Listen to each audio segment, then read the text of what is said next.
Hello students, welcome to digital platform of winsome international school. हमने SOF की classes शुरू कर रखी है और इसमें हम साइंस में क्लास 6 का चैप्टर नंबर 10 स्टार्ट कर रखा है, नेचुरल रिसोर्सेज। बहुत सारे नेचुरल रिसोर्सेज के बारे में हम पढ़ चुके हैं। आज हम कुछ नए नेचुरल रिसोर्स के बारे में पढ़ेंगे, जैसे कि fossil fuel. Now we start this natural resource. Fossil fuel क्या होता है? जैसे कि आप यहाँ देख रहे हो, it is coal, it is gasoline or petrol, or this is natural gas।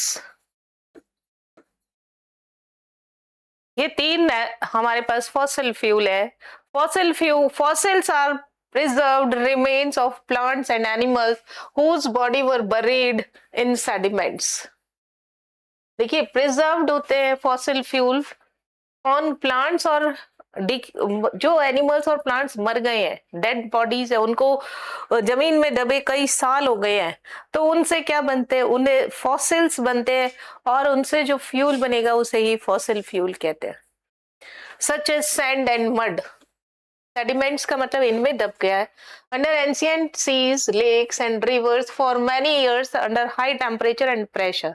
The term fossil fuel is used for energy sources such as coal, natural gas, petroleum that we need to run most of our machines.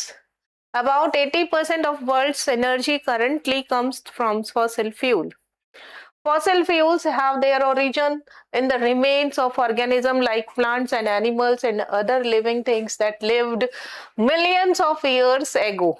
Once dead, these animals sank into the ground and got buried under huge quantity of soil that caused their compression. Over the centuries, their remains changed in form and turning into different kind of fossil fuels as we know them today. This process may take many millions of years. That is why these are called non-renewable sources of energy. Very important, it is non-renewable. It is non-renewable sources of energy.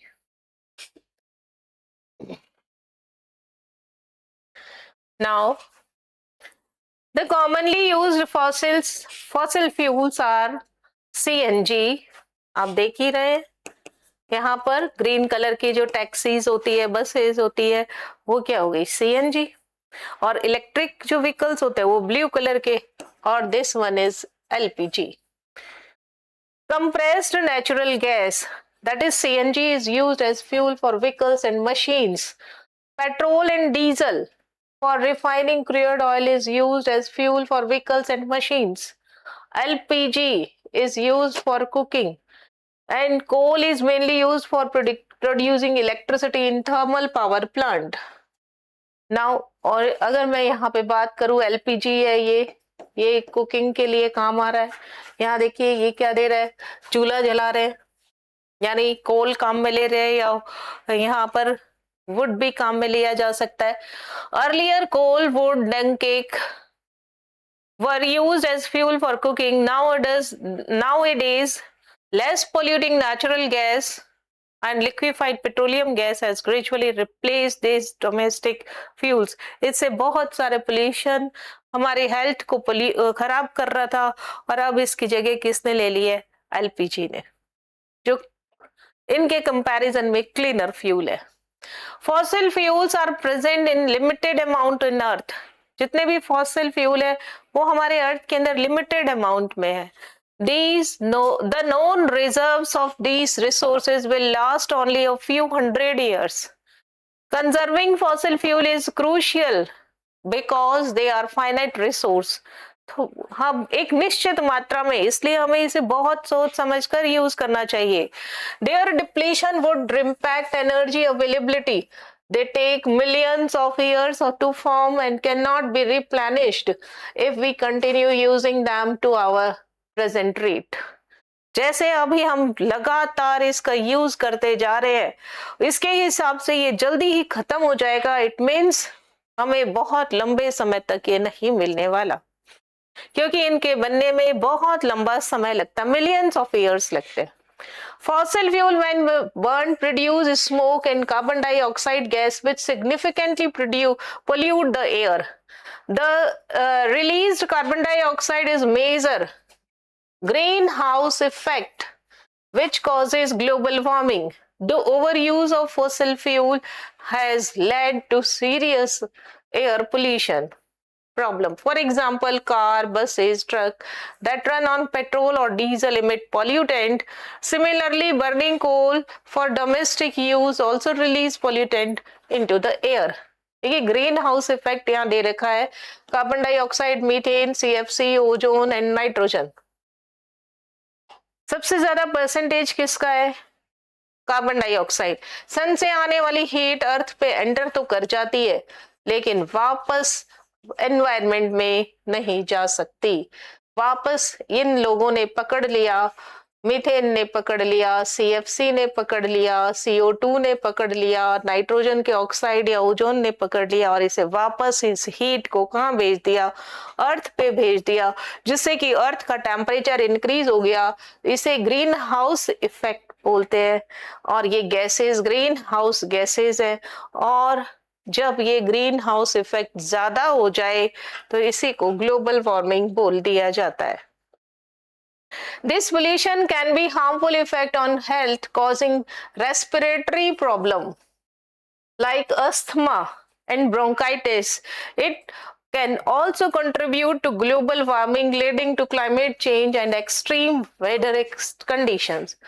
और weather condition को change कर देता है, climate को change कर देता है। We can do our bit by cycling to nearby places instead of using car. Use public transport or carpool to go to offices and schools. इसलिए हमें क्या करना चाहिए? इन फॉसिल फ्यूल का यूज कम करना चाहिए। हमें पब्लिक ट्रांसपोर्ट का यूज करना चाहिए अपने ऑफिस और स्कूल जाने के लिए। To conserve fossil fuel we need to shift from our dependence on fossil fuel to alternative energy sources. The energy that is produced from sources other than fossil fuel are called non-fossil fuel sources. The supply of fossil fuel is limited, hence we should conserve these resources by. कैसे conserve कर सकते हैं? Efficient use of existing resources, बहुत समझदारी से, बुद्धिमानी से हमें यूज करना चाहिए फॉसिल फ्यूल का। और उसके बाद using alternative sources of energy like wind energy, solar energy, hydro electricity and geothermal energy. Now natural resources, renewable and non renewable. आपने अभी बहुत सारे नेचुरल रिसोर्सेज पढ़े, इसमें से कुछ ऐसे हैं जिनको हम रिन्यू कर सकते हैं और कुछ ऐसे हैं जो नॉन रिन्यूएबल है। कौन कौन से रिन्यूएबल है और कौन से नॉन रिन्यूएबल है, उन्हें ही हम यहाँ पर स्टडी करने वाले हैं। Natural resources fulfil our needs and they are essential to sustain the life of all living organism on earth. इसीलिए तो नेचुरल रिसोर्स पढ़ रहे हैं हम, क्योंकि ये हमारी लाइफ पर अपना सीधा इफेक्ट डालते हैं। इनके बिना हम सरवाइव नहीं कर सकते। For example, we get heat and light from sun, water from rivers, food from plants and animals. These resources which we get from nature and are being exploited for supporting life and meeting human requirements are also called natural resources. We also use natural resources to make many useful things for our convenience. Example, electric bulb, furniture, solar panels, bicycles, etc. All such resources created by human beings are called human made resources. जैसे हमने bulb बनाए, furniture बनाए, solar panel बनाए, bicycle, car, बस, truck, जो भी natural resource हमारे लिए बहुत जरूरी है, वो सब ह्यूमन बीइंग अगर बना रहा है तो इसे ह्यूमन मेड रिसोर्सेज कहते हैं। Natural resources are further classified into two categories, renewable यानी inexhaustible और non-renewable यानी exhaustible resource. Renewable क्या होता है? Present in unlimited amount in nature, not likely to be exhausted by human activities, can be continuously replenished by nature, air, water, sunlight, soil. है ना? air, water, sunlight and soil. Natural resource हो गए. और non renewable present in limited amount in nature, exhausted by human activities, cannot be continuously replenished. Petroleum, coal, natural gas, etc. Soil उधर है. Now wind energy. Wind energy is renewable energy sources.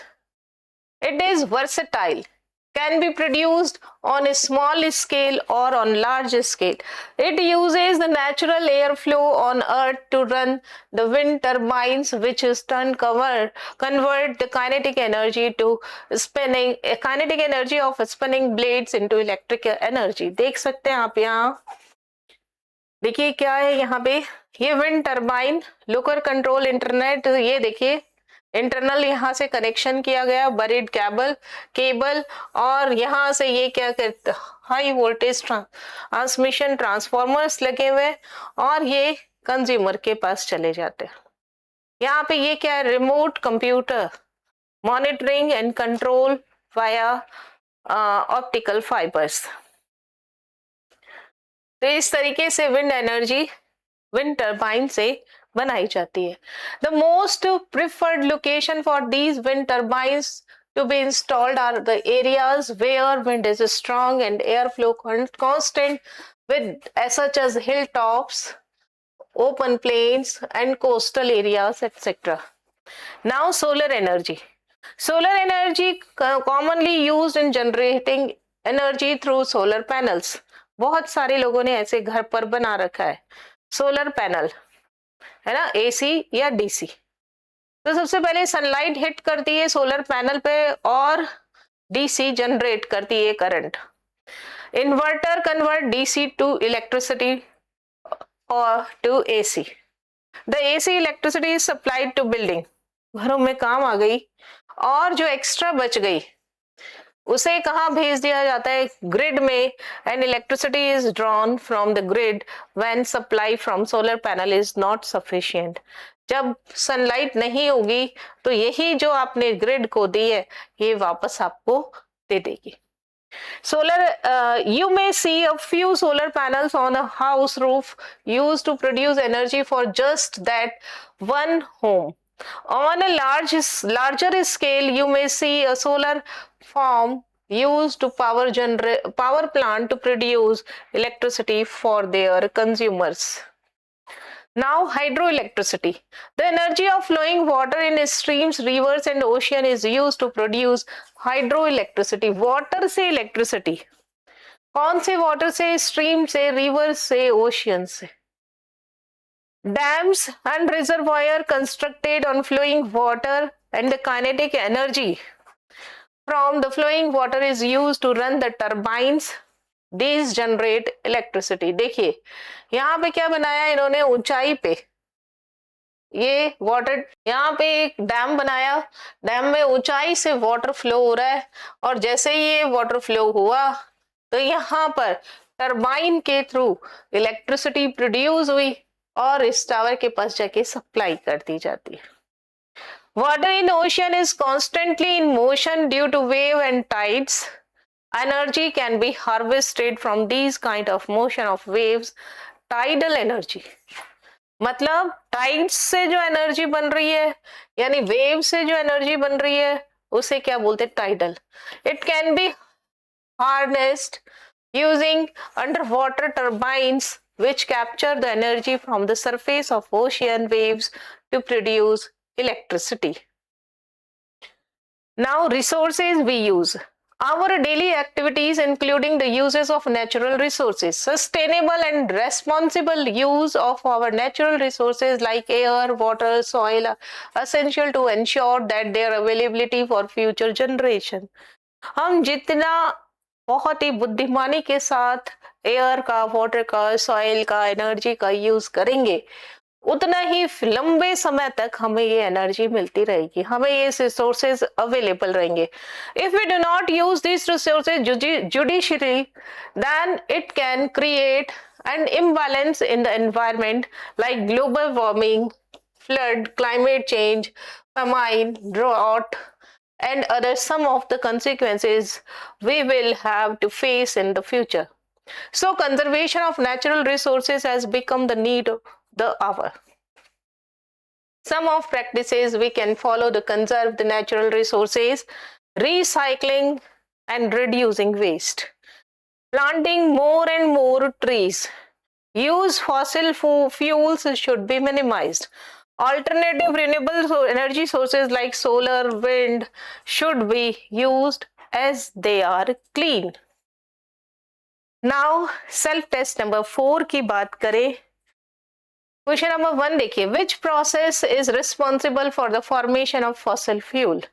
Fossil fuel के लिए कौन सा process है? Photosynthesis नहीं. Photosynthesis तो क्या करता है, फूड और ऑक्सीजन बनाने के काम आता है.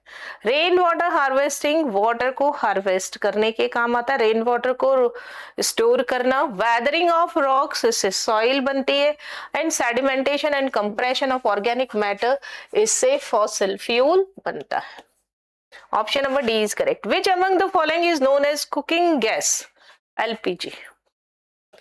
गैस की बात की है, काउडंग केक नहीं आएगा. Now which of the following is not an example of non renewable natural source? Non renewable में देखिए, sunlight, LPG, coal and diesel सब खत्म हो जाते हैं. और सनलाइट ये नॉट पूछा है इसने.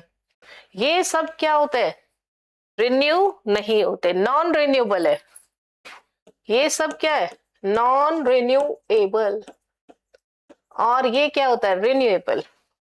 Not renewable, not non renewable means renewable की बात कही गई है. Option number A is correct. Now question number 4, select the incorrect statement. Petrol and kerosene are obtain from the petroleum, बिल्कुल सही बात है. CNG is cleaner fuel for vehicles, बिल्कुल सही बात है. Non renewable energy resources can not be replenished within short period of time, बिल्कुल सही बात है. Wind mill depend on sunlight, sunlight पे नहीं करता, स्पीड ऑफ विंड पे करता है. Now question number 5, what is or are the benefits of using solar energy for cooking? It does not exist non-renewable resources of energy, बिल्कुल सही बात है. It does not cause air pollution, clean है, इसका मतलब एयर पोल्यूशन नहीं होगा. It does not cause global warming, बिल्कुल सही बात है. इसलिए हमें इन सब रीजंस की वजह से हमें सोलर एनर्जी का यूज करना चाहिए. तो आज के इस सेशन में हमने फॉसिल फ्यूल के बारे में पढ़ा. आज हम इतना ही करेंगे. इस चैप्टर कंप्लीटली हमें डिस्कस कर लिया है. नेक्स्ट सेशन में हम इसके एक्सरसाइज के क्वेश्चन आंसर करेंगे. Thank you so much.